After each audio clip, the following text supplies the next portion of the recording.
শ্রাদ্ধ শুধু জ্যান্ত মানুষকে নয়, এই মৃত মানুষকে নয়, জ্যান্ত মানুষকেও করা যায়। বাবা বাড়িতে গুরুদেব এসেছে, গুরুদেবের শ্রাদ্ধ করো। এই গৌর গোপাল তুমি কীর্তন করছো বলে যা খুশি তাই বলে যাবে নাকি? হ্যাঁ, জ্যান্ত মানুষের শ্রাদ্ধ করে দেবো? বলে হ্যাঁ ভাই করতে হবে। শ্রাদ্ধ মানে কি? শ্রদ্ধা। যেটাই শ্রদ্ধা, ভক্তি শ্রদ্ধা সহকারে পিতামাতার পিণ্ডদান করাকেই বলা হয় শ্রাদ্ধ। হরি বল। আমি এখন আছি খোকা, কিছুদিন পরে হব দাদা, তার কিছুদিন পরে হব জামাই, তার কিছুদিন পরে হব বাবা, তার কিছুদিন পরে হব শ্বশুর, আর তার কিছুদিন পরে হব দাদু। তারে ধরতে পারলে মনোবেরি আমি দিতাম পাখির পা। কেমনে আসে যায় খাঁচার ভেতর অচিন পাখি, কেমনে আসে যায় তারে ধরতে পারলে মনোবেরি, ধরতে পারলে মনোবেরি দিতাম আমি দিতাম পাখির পায়।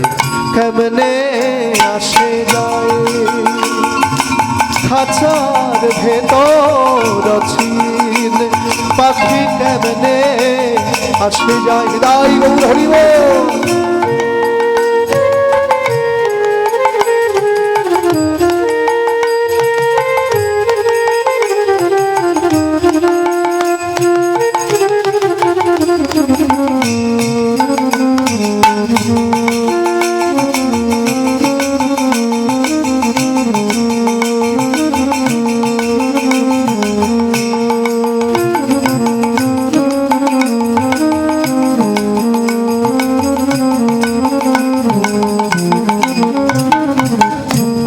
কোঠরি নয়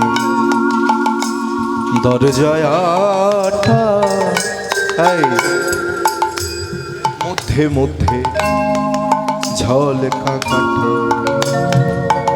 আবার তার উপরে সদর কোঠা, তার উপরে সদর কোঠা।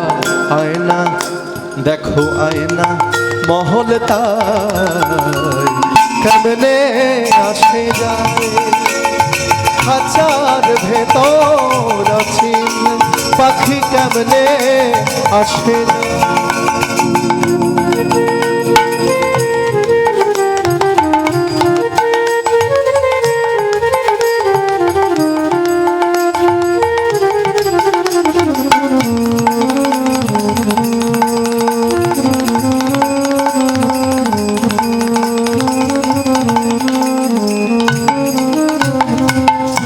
তুই রইলি এই খাঁচারও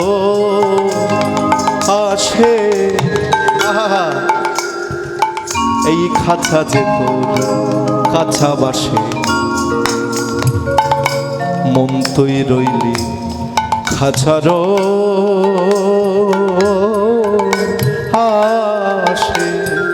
এই খাঁচা যে তোর কাছা বাসে, কোন দিন খাঁচা পড়বে খসে, কোন দিন খাঁচা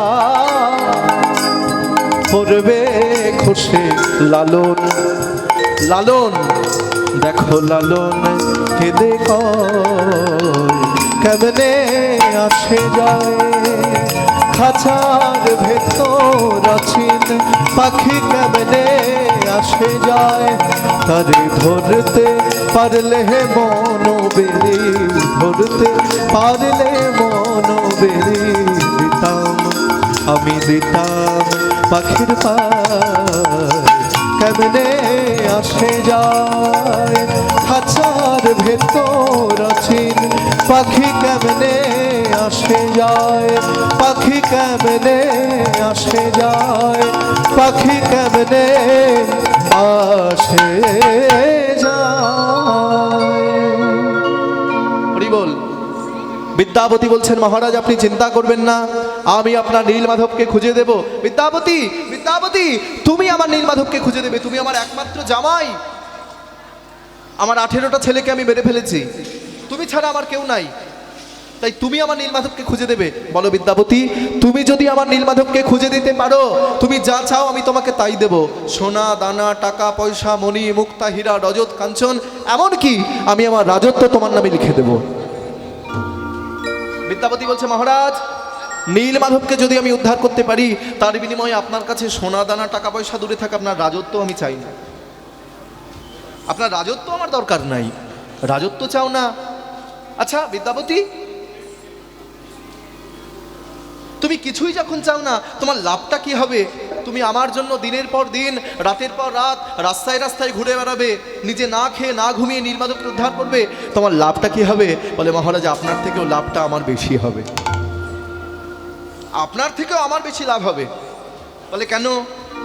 আমি সবার আগে দর্শন পাবো, সবার আগে দর্শন পাবো, সবার আগে দর্শন পাবো, সবার আগে দর্শন পাবো, আমার মানব জনম ধন্য হবে, সবার আগে দর্শন পাবো, আমার মানব জনম ধন্য হবে, আমি সবার আগে দর্শন, আমার মানব জনম ধন্য হবে, সবার আগে দর্শন আমার মানব জনম ধন্য, আমি সবার আগে দর্শন করব, আমি সবার আগে দর্শন পাবো, আমার মানব জনমটাই ধন্য হয়ে যাবে। বেশ বিদ্যাপতি, দেরি করো না, যাও তুমি নীলমাধবকে খুঁজে আনো। এইবার চলেছেন নীলমাধবকে খুঁজতে। হরি বল মায়েরা, নীলমাধবকে খুঁজতে যাচ্ছে। দিনের পর দিন, রাতের পর রাত, না খেয়ে না ঘুমিয়ে, কত জঙ্গল, কত নদী, কত পাহাড়, কত পর্বত, কত রাস্তা পেরিয়ে বিদ্যাপতি চলে যাচ্ছে। নীলমাধব, নীলমাধব, কোথায় তুমি? তুমি কোথায়? কোথায়? কোথায়? কিন্তু কিছুতেই সে নীলমাধবকে কিন্তু খুঁজে পাচ্ছে না। একদিন দুদিন করতে করতে বাবা প্রায় 14টা দিন পেরিয়ে গেছে। 14টা দিন পেরিয়ে গেছে, নীলমাধবকে খুঁজে পেল না। বিদ্যাপতি একটা গভীর জঙ্গলের মধ্যে প্রবেশ করেছে। মায়েরা খুব মন দিয়ে শোনো, হরি বল। বিদ্যাপতি একটা গভীর জঙ্গলের মধ্যে প্রবেশ করেছে, আর জঙ্গলের মধ্যে প্রবেশ করে অন্ধকার হয়ে গেছে। চারিদিকে হিংস্র জীবজন্তুর ডাক শুনতে পাচ্ছে। বিদ্যাপতি 14 দিন, একটা মানুষ কতদিন চলতে পারে না খেয়ে? 14 দিনের দিন বিদ্যাপতি যখন জঙ্গলের মধ্যে পড়ে গেছে, বিদ্যাপতির চোখ দুটো বন্ধ হয়ে গেছে, আর ভগবানকে ডাকছে আর বলছে, ভগবান আজকে রাত্রিটাই মনে হয় আমার শেষ রাত্রি, কালকে সকালের সূর্যটা মনে হয় আমি আর দেখতে পাবো না। মায়েরা এই মনে মনে চিন্তা করছে, আর করতে করতে দূর থেকে বিদ্যাপতি দেখছে ওই জঙ্গলের মধ্যে যেন একটা প্রদীপের আলো। হ্যাঁ, গভীর জঙ্গল, কেউ নেই, কোথাও নেই, কিন্তু একটা প্রদীপের আলো। তাহলে কি ওই প্রদীপের আলোটায় আমার আশার প্রদীপ? ওই আলোটাই কি আমাকে পথ দেখাবে? এই বলে ওই প্রদীপের আলোকে লক্ষ্য করে বিদ্যাপতি ঠেলে উঠল। আর ঠেলে উঠে প্রদীপের আলোকে লক্ষ্য করে এক পা দুপা করতে করতে যে ওই প্রদীপের আলোর কাছে গিয়ে দাঁড়িয়েছে, আর দাঁড়িয়ে দেখছে জঙ্গলের মধ্যে একটা ঘর, আর ঘরের মধ্যে একজন রমণী সন্ধ্যাবেলায় তুলসী তলায় প্রদীপ দিচ্ছে।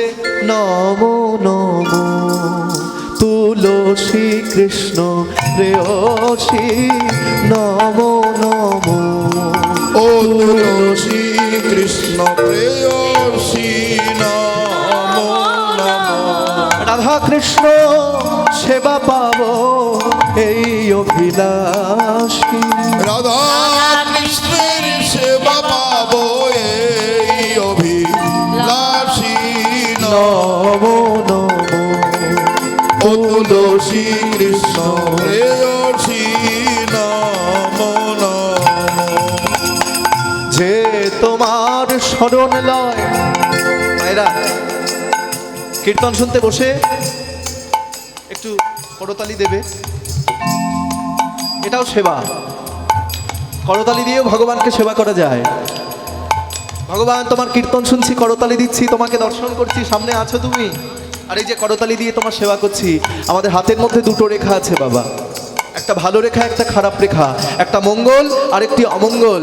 তাহলে ভগবানের সামনে বসে যদি করতালি দিতে পারি, অমঙ্গল রেখাগুলো সব চলে যাবে। যে তোমার স্মরণ লয় তার বাঞ্ছা পূর্ণ হয়, যে তোমার শরণ লয় তার বাঞ্ছা পূর্ণ হয়। আমি কৃপা করে করো তারে বৃন্দাবন বাসী। উলুধ্বনি। নম নম ও তুলসী কৃষ্ণ প্রেয়সী বৃন্দেজি কৃষ্ণ প্রেয়সী নম নম। তুমি বৃন্দে নাম ধরো, অঘটন ঘটাতে পারো। তুমি বৃন্দে নাম ধরো, অঘটন ঘটাতে পারো। তুমি বৃন্দে নাম ধরো, অঘটন ঘটাতে পারো। তুমি বৃন্দে নাম ধরো, অঘটন ঘটাতে পারো। বলি সিদ্ধ মন্ত্র তোমাকে দিয়াছেন পূর্ণ মাসি। নম নম ও তুলসী কৃষ্ণ প্রেয়সী বৃন্দেজি কৃষ্ণ প্রেয়সী নম নম। দিন কৃষ্ণ দাসে কয় মোরে যেন এই হয়। দিন কৃষ্ণ কৃষ্ণ দাস কয় মোর যেন এই হয়। হাত তুলে আমি শ্রীরাধা গোবিন্দ প্রেমে সদা যেন ভাসি। আমি শ্রীরাধা গোবিন্দ প্রেমে সদাই যেন আমি গৌর গোবিন্দ প্রেমে সদা ভাসি। আমি গৌর গোবিন্দ প্রেমে সদাই যেন ভাসি। আমি নিতাই গৌরাঙ্গ প্রেমে সদাই যেন ভাসি। জয় তুলসী মহারানী, জয় তুলসী মহারানী, তুলসী মহারানী, জয় তুলসী মহারানী। জয় তুলসী মহারানী, জয় তুলসী মহারানী, জয় তুলসী মহারানী, জয় তুলসী মহারানী। জয় ভক্তি দেবী, জয় ভক্তি দেবী, জয় ভক্তি দেবী, জয় ভক্তি দেবী। জয় ভক্তি দেবী, জয় ভক্তি দেবী, জয় ভক্তি দেবী, জয় জয় জয় জয় ভক্তি দেবী, জয় ভক্তি দেবী, জয় ভক্তি দেবী, জয় ভক্তি দেবী, জয় জয় ভক্তি দেবী, জয় ভক্তি দেবী, জয় ভক্তি দেবী, জয় ভক্তি দেবী। তুলসী মহারানী কি, জয়। ভক্তি দেবী কি। জয়। যেই তুলসী তলায় সেই রমণী প্রণাম জানিয়েছে, আর বিদ্যাবতী ছুটে এসে ঘরের সামনে দাঁড়িয়ে দরজায় টোকা দিয়েছে। দরজায় টোকা দেওয়ার সঙ্গে সঙ্গে সেই রমণী এসে ঘরের দরজাটা খুলে দিয়েছে। দরজা খুলেই সেই রমণী বিদ্যাপতির দিকে দেখছে, আর বিদ্যাপতি সেই রমণীর দিকে দেখছে। মানে দুজন দুজনকে লুক আউট করছে, দুজন দুজনকে দেখছে। মায়েরা শোনো, বিদ্যাপতি খুব সুন্দর দেখতে ছিল, আর দেখতে হবে না কেন? ব্রাহ্মণের ছেলে। ব্রাহ্মণ শুধু হলেই হবে না, 9টা গুণ থাকলে তবে ব্রাহ্মণ হওয়া যায়। ব্রাহ্মণের যে পৈতা থাকে, এখানে অনেক ব্রাহ্মণ আছে নিশ্চয়ই কীর্তনের আসরে। ব্রাহ্মণের যে 9টা পৈতা থাকে, পৈতার মধ্যে 9টা সুতো থাকে, এটা হচ্ছে তার 9টা গুণ। 9টা গুণ কি কি? সম, দম, তপ, শৌচ, ক্ষান্তি, আর্যাবম, জ্ঞান, বিজ্ঞান, আর হচ্ছে আস্তিক্যম। এগুলো বুঝিয়ে দিচ্ছি তোমাদের। সম মানে কি, এই গুণগুলো এক এক করে বুঝিয়ে দিচ্ছি। সম মানে হচ্ছে ইন্দ্রিয় সংযম। দম মানে কি, দমন করা। তপ মানে কি, তপস্যা। ব্রাহ্মণকে তপস্যা করতে হয়। সম, দম, তপ। এবার হচ্ছে শৌচ। শৌচ মানে কি, পবিত্রতা। ব্রাহ্মণকে সবসময় পবিত্র থাকতে হবে। শৌচ। এইবার 5 নাম্বার হচ্ছে ক্ষান্তি। ক্ষান্তি মানে কি, ক্ষমা করা। ব্রাহ্মণকে সবসময় ক্ষমা করতে হবে। সম, দম, তপ, শৌচ, ক্ষান্তি। এইবার বলছেন আর্যাবম। আর্যাবম মানে সরলতা। ব্রাহ্মণকে কিন্তু সবসময় সরল হতে হয়। আর্যাবম জ্ঞান, শাস্ত্রের প্রতি জ্ঞান থাকতে হবে ব্রাহ্মণকে। তারপর বলছেন বিজ্ঞান। বিজ্ঞান মানে কি, বিশেষ জ্ঞান। শুধু শাস্ত্রের জ্ঞান থাকলে হবে না, তাকে বিশেষ জ্ঞানের অধিকারী হতে হবে। এবার সবার শেষে বলছি কি, আস্তিক্যম। আস্তিক্যম মানে কি, ঈশ্বরের প্রতি অগাধ বিশ্বাস। এই 9টা গুণ যার মধ্যে থাকবে সেই কিন্তু হবে ব্রাহ্মণ। ব্রাহ্মণ যখন পূজা করতে আসে আমাদের বাড়ি 5 জনের পুজো করে। প্রথম 5 জনের পুজো ব্রাহ্মণ আগে করে। কি কি মায়েরা শিখে নাও, আমার দিকে তাকাও। 5 জনের পুজো কে কে? প্রথম পুজো হয় গণেশ, তারপর পুজো হয় দীনেশ, তারপর পুজো হয় রমেশ, তারপর পুজো হয় উমেশ, তারপর পুজো হয় উমা। প্রথম পূজা গণেশ, তারপর দীনেশ। দীনেশ কার নাম? যিনি দিনের বেলা উদিত হন, সূর্যদেব, তারপর সূর্য পূজা হবে। তারপর রমেশ। রমেশ কার নাম? লক্ষ্মীর একটি নাম হচ্ছে রমা, সেই লক্ষ্মীর স্বামী তিনি হচ্ছেন রমেশ, তিনি হচ্ছেন ভগবান বিষ্ণু। তারপর হচ্ছেন উমেশ, উমা মানে দুর্গা, উমার স্বামী উমেশ মানে শিব ঠাকুর। ভোলে বাবা পার করেগা, তাই বলো, হ্যাঁ, ভোলে বাবা পার করেগা, বোম বোম তারক বোম, হরি বল। কিন্তু এখনকার কিছু কিছু মানুষ আছে, আমি যখন হুগলির দিকে গান করতে যাই, সেগুলো কি বলবো বাবা, বলে রাস্তায় রাস্তায় বাম্পার, বাবার কত টেম্পার। বাবা গেছে বোম্বে শ্রীদেবীর সঙ্গে, বড় বড় হচ্ছে, বাবার মাথা ঘুরছে, রাস্তায় রাস্তায় বালি, বাবার কত শালি। এই হতচ্ছাড়ার দলগুলো এমন এমন বাজে বাজে কথা বলে যেগুলো মুখে আনা যায় না। এই যেখানে দেখবে এইগুলো বলছে সেখানে প্রতিবাদ করবে। শিব হচ্ছেন পরম বৈষ্ণব, 12 জন বৈষ্ণবের মধ্যে শিব হচ্ছেন শ্রেষ্ঠ বৈষ্ণব। হ্যাঁ, শিবের মতো বৈষ্ণব কিন্তু এই জগতে আর কেউ নাই বাবা, হরি বল। তাহলে উমার স্বামী তিনি হচ্ছেন শিব, উমেশ, তারপরে হচ্ছেন উমা। উমা মানে দুর্গা। পূজা করতে গেলে 5টি জিনিসের দরকার হয়: গন্ধ, পুষ্প, ধূপ, দীপ আর নৈবেদ্য। গন্ধ মানে অগুরু বা চন্দন, পুষ্প মানে ফুল, তুলসীপত্র, বিল্লপত্র, তারপর হচ্ছেন ধূপ, দীপ, প্রদীপ, আর হচ্ছে নৈবেদ্য মানে প্রসাদ। নিতাই গৌর হরি বল। তাই বিদ্যাপতি এক দৃষ্টিতে সেই রমণীর দিকে চেয়ে আছে, আর সেই রমণী এক দৃষ্টিতে বিদ্যাপতির দিকে চেয়ে আছে, মানে দুজন দুজনকে দেখছে। কি নাম? আমার নাম বিদ্যাপতি। এখানে আমি পথহারা পথিক, পথ হারিয়ে ফেলেছি, কোথায় যাব খুঁজে পাচ্ছি না, কি করব বুঝতে পারছি না। তাই অত্যন্ত কাতর কণ্ঠে বলছেন, আজকে রাত্রিটা আপনার এখানে একটু বিশ্রাম করতে পারি? আপনার নাম? ওই যে বললাম বিদ্যাপতি, কিন্তু আপনার নামটা কি? আমার নাম শবরেরও কন্যা আমি, নামটি ললিতা। শবরেরও কন্যা আমি, নামটি ললিতা। শবরেরও কন্যা আমি, নামটি ললিতা। শবরেরও কন্যা আমি, নামটি ললিতা। আর শবর রাজা বিশ্বাবসু হয় মোর পিতা। আর শবরে রাজা বিশ্বাবসু হয় মোর পিতা। শবর রাজা বিশ্বাবসু হয় মোর পিতা।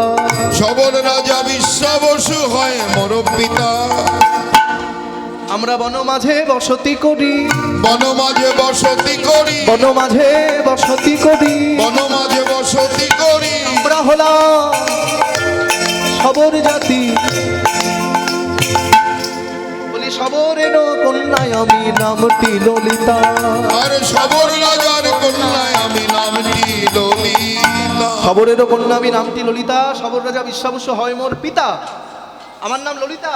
এই যে মাইরা, ললিতা মানে আবার রাধারানীর ওই সখীকে ভেবে নিও না। এই ললিতা হচ্ছে শবর রাজার একমাত্র মেয়ে। হ্যাঁ, আমার নাম ললিতা, আমার বাবার নাম বিশ্বাবসু, আমরা এই বনের মধ্যে থাকি। বাহ বাহ বাহ, খুব ভালো জায়গায় এসে দাঁড়িয়েছি। ঘর থেকে বিশ্বাবসু বলছেন, ললিতা এই রাত্রিবেলা তুই কার সঙ্গে কথা বলছিস মা? বলে, মা বাবা আমাদের ঘরে একজন ব্রাহ্মণ এসেছেন। ব্রাহ্মণ? ব্রাহ্মণের চরণ ধৌত করে দে। আমরা হলাম শবর জাতি, আমরা হলাম নিচু জাতি, আমরা হলাম সাঁওতাল, আর আমাদের ঘরে ব্রাহ্মণ নিচু জাতির ঘরে উঁচু জাতি এসেছে, চরণ ধৌত করে দিল, প্রসাদ এনে দিল, প্রসাদ সেবা করলো। বাহ, এত সুন্দর অমৃতের মতো প্রসাদ বিদ্যাপতি সেবা করলো। সেবা করে রাত্রিবেলা শোবার বিছানা করে দিল, এবং শোবার আগে বলল, কালকে আমি এখান থেকে চলে যাব, আমি একটা দিনের থাকার জন্য এসেছি। শোবার বিছানা করে দিল, বিদ্যাপতি শুতে গিয়েছে, কিন্তু ঘুম আসছে না। নীলমাধব, আমি কি এখানে ঘুমাতে এসেছি? হ্যাঁ, আমি কি ঘুমাতে এসেছি? আমি তো তোমায় উদ্ধার করতে এসেছি, আমায় ঘুম দিচ্ছ কেন? এই ভাবছে, চিন্তা করছে। রাত্রি 12টা বাজে। 12টার সময় বিশ্বাবসু ললিতাকে বলছে, ললিতা ব্রাহ্মণ ঘুমিয়েছে? হ্যাঁ বাবা ঘুমিয়েছে, আমি ব্রাহ্মণকে সবার বিছানা করে দিয়েছি। বাহ, তাহলে তুই আর দেরি করিস না মা, অনেক রাত্রি হয়ে যাচ্ছে, তুই আমাকে নৈবেদ্য সাজিয়ে দে, আমি নীল মাধবের সেবায় যাব। চমকে উঠল বিদ্যাপতি, কার সেবা কার সেবা কার সেবা, কার সেবায় যাবে? নীলমাধব। তাহলে কি কৃপা করে করুণা করে দয়া করে নীলমাধব আমাকে বললো যে সে আছে? না না, আমার বোধহয় ভুল হচ্ছে, আমার ভুল হচ্ছে মনে হয়। ওই সারাক্ষণ শুধু নীলমাধব নীলমাধব নীলমাধব করছে বলে দূর মাথাটাই গেছে। সবসময় নীলমাধব নীলমাধব করে করে ওই নীলমাধব শুনেছি, ভুল শুনে ফেলেছি। তাহলে আজকে না হয় আমি ভুল শুনলাম। আমি বলেছিলাম কালকে আমি এই বাড়ি থেকে চলে যাব বলেছিলাম, কিন্তু এই বাড়ি থেকে আমি যাব না। আমি কালকে ঘুমাবো না, কালকে চুপ করে শুনবো। আজকে যখন পূজা করতে গেছে নিশ্চয়ই কালকেও যাবে, কালকেও যাবে। সকাল হলো, বিদ্যাপতি গিয়ে বলছেন, মহারাজ আমি বলেছিলাম আজকে চলে যাব, কিন্তু আমি তো খুব ক্লান্ত, তাই আজকের দিনটাও আমি আপনার বাড়িতে থাকতে চাই। বিদ্যাপতি, আপনি ব্রাহ্মণ মানুষ, আপনার যত দিন ইচ্ছে আপনি আমার বাড়িতে থাকুন, আমরা আপনার সেবা করার সুযোগ পেয়েছি, কি আমাদের কম সৌভাগ্য? আপনার যতদিন ইচ্ছে আপনি থাকুন। বেশ, রাত্রিবেলা প্রসাদ সেবা দিয়েছে, প্রসাদ সেবা করেছে, প্রসাদ সেবা করে বিদ্যাপতি সবার বিছানা করে দিয়েছে, শুতে গিয়েছে। বিদ্যাপতি শুতে গিয়েছে, মা আজকে ঘুমায়নি, চুপ করে বসে আছে। রাত্রি 12টার সময়, কালকের মতো আজকেও একই কথা, ললিতা ব্রাহ্মণ ঘুমিয়েছে? হ্যাঁ বাবা ঘুমিয়েছে। তাহলে তুই নৈবেদ্য সাজিয়ে দে, আমি নীলমাধবের সেবায় যাব। বিদ্যাপতি দুহাত তুলে কেঁদে উঠল, নীলমাধব তোমার জন্য এত পরিশ্রম করে নিজে না খেয়ে না ঘুমিয়ে দিন রাত্রি অক্লান্ত ভাবে ঘুরে বেড়াচ্ছি, কোথায় তুমি কোথায় তুমি কোথায় তুমি? আর আজকে আমি তোমার দেখা পেলাম না, দেখা পাইনি, তোমার সন্ধানও আমি পাইনি। তুমি যে আছো এটা আমি জানতে পেরেছি, তুমি বেশি দূরে নাই, তুমি কাছাকাছি আছো এটা জানতে পেরেছি, কিন্তু কোথায় আছো, কিভাবে আছো, কি অবস্থায় আছো সেটা তো জানি না। তাহলে সেটা জানতে হলে আমায় কি করতে হবে? তোমাকে যদি উদ্ধার করতে হয়, এই বাড়ির সঙ্গে আমাকে একটা সম্বন্ধ স্থাপন করতে হবে,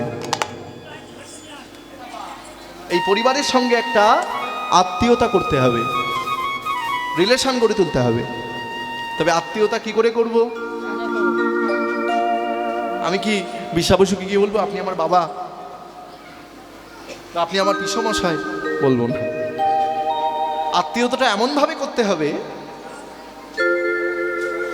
বিশ্বাবসুর একমাত্র মেয়ে ললিতাকে আমি বিবাহের প্রস্তাব দেব, বিবাহের প্রস্তাব দেব।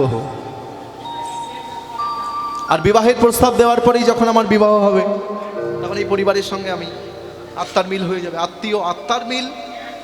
হরি বল, জয় রাধে। এখানে ভক্তমণ্ডলী মায়েরা, তোমাদের মনে একটা প্রশ্ন আসতে পারে। প্রশ্নটা হচ্ছে, বিদ্যাপতি যে ললিতাকে বিবাহ করতে চাইছে, বিদ্যাপতি তো আগে স্ত্রী আছে, সে তো ইন্দ্রদ্যম্নের জামাই, তাহলে কি বিদ্যাপতির চরিত্র খারাপ ছিল, ক্যারেক্টার লুজ ছিল? বলে না, তার ইন্দ্রিয় চরিতার্থ করার জন্য নয়, শুধুমাত্র নীলমাধবকে উদ্ধার করবার জন্যই ললিতাকে কিন্তু বিবাহের প্রস্তাব দিল। সকালবেলা গিয়ে বলছেন, মহারাজ আমি আপনার একমাত্র মেয়ে ললিতাকে বিবাহ করতে চাই, আপনি কি এই বিবাহে কোনো আপত্তি আছে? হ্যাঁ রে মা ললিতা, কি বলছে বিদ্যাপতি, তুই কি রাজি আছিস মা? অমনি ললিতা বলছে, বাবা তুমি আমাকে যা দেখে দেবে তাই তাই ভালো। আমরা হলাম শবর জাতি, তুমি হলে ব্রাহ্মণ, আমাদের কি সৌভাগ্য, ব্রাহ্মণ আমার মেয়েকে বিবাহ করতে চাইছে। এই এই কে কোথায় আছিস? শুভস্য শীঘ্রম, দেরি করে লাভ নেই। মায়েরা বলো, বিয়ে শুভ কাজ দেরি করতে আছে, দেরি করতে আছে? হ্যাঁ বলে, এটা কোন মাস? এই কোন মাস এটা? একদম ঠিকঠাক আছে, মাসটাও ভালো। বিয়ে যে মাসে হোক না কেন, অগ্রহায়ণ মাসে বিয়েটা বেশি হয়, তাহলে মাসটাও যখন অগ্রহায়ণ মাস, তাহলে একদম আর দেরি নয়, সবে সকাল হয়েছে, এই রাত্রিবেলায় বিয়ে হোক। বেশ, একদম তাড়াতাড়ি করে সব আয়োজন হয়ে গেল। আর আয়োজন হওয়ার পরে সাঁওতালদের বিয়ে দেখেছো মা? এই ঢাক বাজে ঢোলক বাজে মাদলেরই বল, ঢাক বাজে ঢোলক বাজে মাদলেরই বল, ঢাক বাজে ঢোলক বাজে মাদল, ঢাক বাজে ঢোলক বাজে মাদলেরই বল, ঢাক বাজে ঢোলক বাজে ঢাক বাজে ঢাক বাজে ঢোলক বাজে মাদলে দিব ঢাক বাজে ঢোলক বাজে মাদলেরই বল ললিতার বিবাহেতে আনন্দ আরে ললিতার বিবাহেতে আনন্দ হিল্ল ললিতার বিবাহেতে আনন্দ হিল আরে ললিতার বিবাহেতে আনন্দ হিল্ল ললিতার বিবাহেতে আরে ললিতার বিবাহেতে আনন্দ হিল্ল ললিতার বিবাহেতে আনন্দ হিল্ল কেহ নাচে কেহ গায় আস্তে মায়েরা তোমাদের কি খিদে পেয়েছে না ঘুম পেয়েছে কোনটা বলো কি সুন্দর এরম বিয়ে বাড়ি এসে এরম করে বসে আছে এরম বসে থাকলে হবে না একটু হাত তুলতে হবে যাদের ঠোঁটে লিপস্টিক আছে তাদের উলু দিতে হবে না আর মায়েদের এখন চিন্তা নেই এখন তো মায়েদের তো হাসি ছিল এখন খুব হাসে এখন খুব হাসে মায়েরা কেন বলবো বাবা সব লক্ষ্মীর ভান্ডার বসে আছে আমার মাও পায় হাত তোলো দেখি সবাই কেহ নাচে কেহ গায় কেহ বলে হরি কেহ নাচে কেহ গায় কেহ বলে হরি কেহ নাচে কেহ গায় কেহ বলে হরি উলুধ্বনি কেহ গায় কেহ বলে হরি কেহ নাচে কেহ গায় কেহ বলে হরি কেহ গায় কেহ বলে হরি কেহ নাচে কেহ গায় কেহ বলে হরি কেহ নাচে কেহ গায় কেহ বলে হরি কেহ কেহ আনন্দেতে দেয় গড়া গড়ি কেহ কেহ আনন্দিতে দেয় গড়া করে কেহ কেহ আনন্দেতে দেয় গড়া গড়ি কেহ কেহ আনন্দিতে দেয় গড়া করে বিবিধ বাদ্য বাজে বিবিধ বাজনা বিবিধ বাদ্য বাজে বিবিধ বাজনা বিবিধ বাদ্য বাজে বিবিধ বাজনা বিবিধ বাদ্য বাজে বিবিধ বাজনা এবার চতুর্দিকে উলুধ্বনি হইল ঘোষণা চতুর্দিকে উলুধ্বনি হইল ঘোষণা আর চতুর্দিকে উলুধ্বনি হইল আর চতুর্দিকে উলুধ্বনি হইল আর চতুর্দিকে উলুধ্বনি হইল ঘোষণা বলি আনন্দ ধরে না আনন্দ ধরে না আনন্দ ধরে না আয় আনন্দ ধরে না কি আনন্দ রে বিয়ে বাড়ি এত আনন্দ কেন ছেলের বাড়ি ভাবে আমার বৌমা যেন ভালো হয় মেয়ের বাড়ি ভাবে আমার জামাই যেন ভালো হয় আর পাড়া প্রতিবেশী ভাবে জামাই মেয়ে যেমন হয় হোক আমাদের খাওয়া দাওয়া যেন ভালো হয় বিবাহ মানে কি জানো মা বলবো কাউকে বলবে না তো মা কালীর দিব্যি কাউকে বলবে না বলছি কিন্তু বি মানে বিপদ বা মানে বাড়ানো আর হ মানে হলো বিপদ বাড়ানো হলো আনন্দ ধরে না আনন্দ ধরে না আনন্দ ধরে না আনন্দ ধরে এবারে ললিতারে বিবাহেতে আনন্দ ধরে না আজ ললিতার বিবাহেতে আনন্দ ধরে না ললিতারে বিবাহেতে আনন্দ ধরে না আজ ললিতার তারা আনন্দেতে নৃত্য করে আনন্দ ধরে না আনন্দিতে নৃত্য করে আনন্দ ধরে না বলি আনন্দিতে নৃত্য করে আনন্দ ধরে না বলি আনন্দিতে নৃত্য করে আনন্দ ধরে না বলি আনন্দিতে নৃত্য করে আনন্দ ধরে মনের আনন্দ ধরে না ললিতার সঙ্গে বিদ্যাবতীর বিবাহ সম্পন্ন হলো এইবার বিবাহের পরে হচ্ছে শুভরাত্রি শুভরাত্রির দিন ললিতা বিদ্যাবতীকে প্রসাদ সেবা দিয়েছে মা আর বিদ্যাবতী প্রসাদ সেবা করছে আর বলছে ললিতা এই যে তুমি আমাকে প্রতিদিন এত সুন্দর সুন্দর প্রসাদ সেবা দাও এটা কার প্রসাদ বলো দেখিনি মায়েরা মন দিয়ে শোনো কথা বলুন না এটা কার প্রসাদ বলো দেখিনি যেই বলেছে কার প্রসাদ আর ললিতার মুখ থেকে বেরিয়ে এলো ওটা নীলমাধবের মহাপ্রসাদ বিদ্যাবতী উঠে দাঁড়িয়েছে বলো বলো কে নীলমাধব কে নীলমাধব বলতেই হবে বলো স্বামী স্বামী আপনার যদি আরো প্রসাদ লাগে আমি আপনাকে আরো প্রসাদ এনে দিচ্ছি তো নীলমাধবকে আপনি এই কথা আমায় জিজ্ঞাসা করবেন না বলো বলতেই হবে বলো বলো নীলমাধবকে স্বামী নীলমাধব হচ্ছে আমার বাবার আরাধ্য দেবতা কোথায় নীলমাধব আমি জানি না স্বামী আমি জানি না মানে তুমি সব জানো বলো ললিতা যার প্রসাদ এত সুন্দর না জানি সে দেখতে কত সুন্দর বলো বলো কোথায় নীলমাধব আমি নীলমাধবকে দর্শন করতে চাই না না স্বামী নীলমাধব হচ্ছে আমার বাবার আরাধ্য দেবতা আমাকে পর্যন্ত বাবা নীলমাধবের কাছে নিয়ে যায়নি আমি পর্যন্ত নীলমাধবের কাছে কোনোদিন যাইনি আপনি শান্ত হন স্বামী কিছুতেই শান্ত হব না ললিতা যতদিন নীলমাধবকে দর্শন না করতে পারছি আমার মন শান্ত হবে না। তুমি একটি কাজ করো, তুমি আমাকে নীলমাধব কোথায় কোথায় বলে দাও, আমায় বলে দাও। ছুটতে ছুটতে ছুটতে ছুটতে বাবার কাছে এসেছে। বাবা, সর্বনাশ হয়ে গেছে। কি সর্বনাশ হয়েছে ললিতা?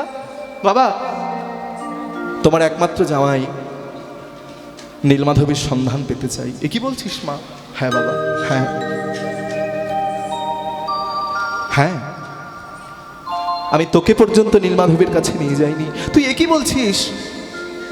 বিশ্বাবশ মনে মনে চিন্তা করলো, ললিতার সঙ্গে বিদ্যাবতীর বিবাহ হয়েছে সেটাও নীলমাধবের ইচ্ছে, আর বিদ্যাবতী যে নীলমাধবকে দর্শন করতে চায় সেটাও নীলমাধবের ইচ্ছায়।